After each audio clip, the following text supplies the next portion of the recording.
આપણે મૂળ નિવાસી, મૂળ આદિવાસી અને ભગવાન બિરસા મુંડાના સંતાનો છીએ, પણ ભાજપ એક વખત નહીં, બે વખત નહીં, ત્રણ વખત ભગવાન બિરસા મુંડાની આશીર્વાદ લઈને નીકળેલા ચેતરભાઈ વસાવાને જેલમાં નાખવાની કોશિશ કરે છે. મિત્રો, એને જડબા તોડ જવાબ આપવાનો છે આપણે. મિત્રો, આજે મને દુઃખ થાય છે કે 18 દિવસના બાળકને જે આ ધરતી ઉપર જન્મ લીધો, એની ભૂલ શું છે? એનો ગુનો શું છે?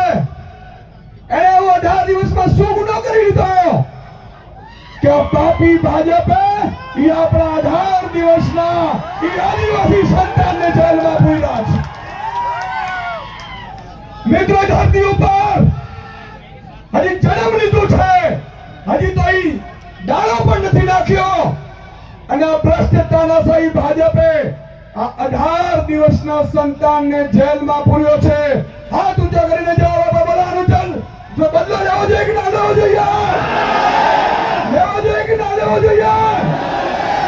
મિત્રો, આજે ચેતરભાઈ વસાવા, હું આજે જોઈ રહ્યો છું તો મને એક વિચાર આવ્યો મિત્રો, કે આ ભાજપ શું કામ આદિવાસી સમાજને ભણવા નથી દેતું ને, અને જાગૃત નથી થવા દેતું ને, એ આજે મને ખબર પડી મિત્રો. આ મેદાન આજે જ્યાં દૂર દૂર સુધી જાઉં છું મિત્રો, મને આજે અહેસાસ થયો કે જો એક ચેતર વસાવા જો ભણી ગણી હોશિયાર થઈ ધારાસભ્ય બની અને જો ભાજપની ઊંઘ હરામ કરી દેતા હોય તો આ લાખ આદિવાસી યુવાનો ભણેલા હોત તો આ ભાજપને મૂળિયા હોતા ઉખાડી નાખે એટલી તાકાત ધરાવે. તો મિત્રો, આજે હું આભાર માનું છું ભીમ આર્મીના ચીફને, વિનયજીને, જેઓ અહીંયા પધાર્યા છે. માનનીય અનંતભાઈ માટે કર્મચારીઓ થઈ જાય પધાર્યા છે. માનનીય ગોપાલભાઈ ઇટાલિયા, માનનીય મનોજભાઈ, માનનીય ટાઈગર સેનામાંથી આવેલા છે. મિત્રો, આપણે નામી કેટલાય આગેવાનો પણ અહીંયા પધારેલા છે. મિત્રો, આપણે એકતા બતાડવાની છે. તમે વિચાર કરો, હમણાં અમે ગાડીમાં આવતા હતા ત્યારે ગોપાલભાઈ ને મનોજભાઈએ કીધું કે સુદાનભાઈ, હજી તો યુવાનો પીઠા ગ્રાઉન્ડમાં ભેગા થયા અને બાળકને જામીન આપવા ભાજપે નામવું પડ્યું છે. તમે કલ્પના કરો આપણી એકતાની તાકાત. હું ગઈકાલે વર્ષાબેનને મળ્યો હતો, અમે ઘરે બેઠા હતા. વર્ષાબેનને કીધું, વર્ષાબેન, મોડા તો નથી પડ્યા કારણ કે તમારા ઉપર આખું આજે વજન આવી પડ્યું છે. ચેતરભાઈને જેલમાં નાખ્યા, એમના પરિવારને જેલમાં નાખ્યા. વર્ષાબેનને કીધું કે તમારે ચિંતા કરવાની જરૂર નથી. એક આમ આદમીનો સૈનિક એક ભાઈ તરીકે તમારી સાથે ઉભો છે. મિત્રો, આજે બેનને ઢીલા નથી પડવા દેવાના, અને તમારું આ સમર્થન બતાવે છે કે આજે આ 18 દિવસનું બાળક ભલે આજે જેલમાંથી બહાર આવી જશે, પણ મને ખાતરી છે કે આ ધરતી ઉપર બીજો ચેતર વસાવા પેદા થઈ ચૂક્યો છે. જ્યાં ચેતરભાઈ વસાવા સાહેબ આદિવાસી સમાજને જાગૃત કરતા હતા, એનો ગુનો શું હતો? ચેતરભાઈનો ગુનો એ હતો મિત્રો કે જળ જંગલ જમીન મુદ્દે એમણે સરકારની સામે બાથ ભીડી. આદિવાસી સમાજના દાખલાઓ સામે જે રીતે ગડબડ ચાલતી હતી એ મામલે અવાજ ઉઠાવ્યો, શિષ્યવૃત્તિના મુદ્દા ઉઠાવ્યા. અને મિત્રો, અનંતભાઈ અને ચેતરભાઈને મને ખબર છે આ લોકો ઉપર શું કામ પ્રહાર કરે છે ખબર છે? આજે હું ખુલાસો કરવા જઈ રહ્યો છું. બધા લોકો રેકોર્ડિંગ કરી લેજો મિત્રો. આ ખૂબ અગત્યનો ખુલાસો છે કે ચેતરભાઈ વસાવા જ્યાં સુધી આ ધરતી ઉપર આદિવાસી સમાજ સાથે છે ત્યાં સુધી કોઈ મોટી કંપનીઓની તાકાત નથી કે ભાજપ જંગલની જમીનો પડાવી શકે.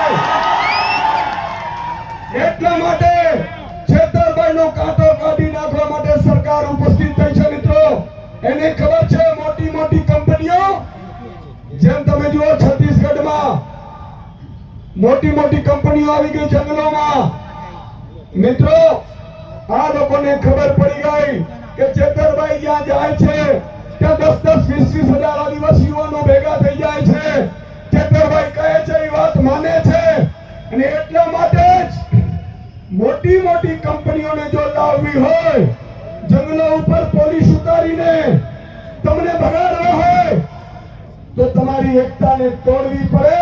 પણ આજે ભાજપ સમજી ગયો છે કે મારો આદિવાસી સમાજ 1 લાખની સંખ્યામાં ઉપસ્થિત રહેશે.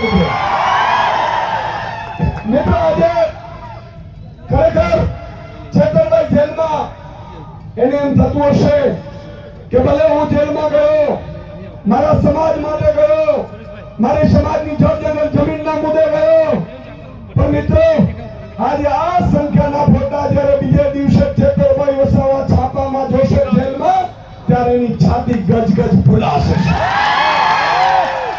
અને એની ખાતરી આપવા આવ્યો છું મિત્રો, છેતરભાઈ એકલા નથી, આ આખી ટાઈગરની સેના એની સાથે છે. અને હું ખાતરી આપું છું કે છેતરભાઈને વધારે સમય જેલમાં નહીં રહેવા દઈએ.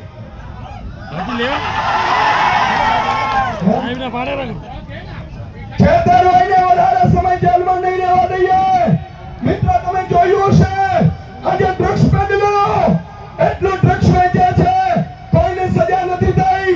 બળાત્કારીઓ, હત્યાઓ. મને કાલે જ કેટલા આગેવાનો કહેતા હતા, મને કે સાહેબ ભાજપના એક નેતા હતા, વનકર્મીને બેઠે બેઠે મારે છે, છતાં એના ઉપર સજા નથી દેવા. સાચી છે મિત્રો? કારણ કે છેતર વસાવા તમારો અવાજ બને છે, તમારી સાથે ઉભો રહે છે, એટલા માટે એને દબાવવામાં આવે છે. બોલો, એમની સાથે છો તમે? એમની સાથે છો? તો આટલે હું ખાતરી આપું છું કે છેક સુધી સુદાનભાઈ ગઢવી હોય, ગોપાલ ઇટાલી હોય, યુવરાજસિંહ હોય, મનોજ સોરઠિયા હોય કે ટીમ હોય, છેલ્લા શ્વાસ સુધી અમે તમારી સાથે છીએ સાહેબ. અને વધારે સમય જેલમાં નહીં રહેવા દઈએ. આમ આદમી પાર્ટીની 8 લોકોની મોટી વકીલોની ટીમો સુપ્રીમ કોર્ટ, હાઈકોર્ટ તમામ સ્તરે ગોઠવાઈ ગઈ છે, પણ તમારે એકતા રાખવાની છે. મેં કાલે સાંભળ્યું આદિવાસી સમાજમાં ભાગલા પાડવા માટે કેટલાક ભાજપના નેતાઓએ ષડયંત્ર રચ્યું છે. બરોબર કે નહીં? એવું કહે છે કે આ લોકો ફસાવે છે. હવે એમને સજા તો અપાવડાવી દીધી, પણ હવે જીક જીલાતી નથી આ દ્રશ્ય જોઈને મિત્રો. અને એટલા માટે આજે આદિવાસી સમાજે એકતા બતાવી છે. છેલ્લે એક નારો બોલાવીશું જોરદાર. એ આપણા એકતાનો સંદેશ હશે. ન ગુજરાત પરંતુ દિલ્હી સુધી જવું છે. અને એક દિવસ હું આપને ખાતરી આપું છું કે આ છેતર વસાવા જેમ પહેલી વખત જેલમાં પૂર્યો ભાજપે અને આદિવાસી સમાજે નર્મદા જિલ્લા પંચાયત છેતર વસાવાની બનાવડાવી, એવી જ રીતે અંબાજીથી ઉમરગામ સુધી એક જ નારો ચાલશે, એક જ ચાલે, છેતર ચાલે. બોલો ભારત માતા કી જય! આદિવાસી જય! જોહર!